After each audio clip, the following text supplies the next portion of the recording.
Let's talk about Nvidia, the tech giant that's been leading the AI revolution. Nvidia just reported its fiscal third quarter results, and while they beat expectations, the market didn't seem too impressed. Shares fell slightly in after hours trading. Why?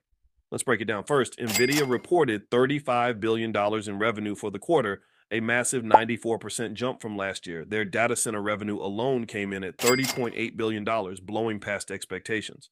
Gaming revenue also performed well at $3.3 billion, up 15% year over year. And let's not forget their free cash flow, an impressive $16.79 billion for the quarter. Clearly, Nvidia is firing on all cylinders.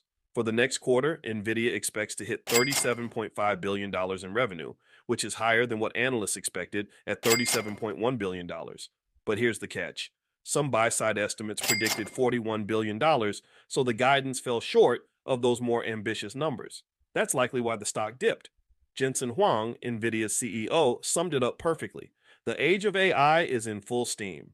Demand for Nvidia's chips like Hopper and the highly anticipated Blackwell remains sky high. In fact, demand for Blackwell is expected to exceed supply well into 2026. But supply constraints and a deceleration in growth are tempering some of the enthusiasm. As one analyst pointed out, Nvidia is facing the reality of the law of large numbers.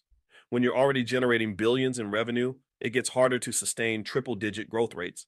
Interestingly, Nvidia's results also drag down other semiconductor stocks like AMD, Intel, and Taiwan Semiconductor. This shows just how much Nvidia influences the entire industry. And while Nvidia announced a tiny 1 cent dividend, it's clear this company isn't about payouts, it's about reinvestment in AI and computing.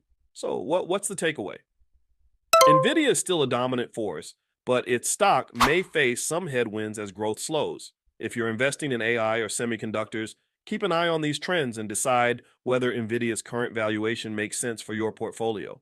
Want to stay ahead in the stock market? Visit boycewatkins.com or text the word money to 87948 for free financial training. Until next time, stay educated and keep building wealth.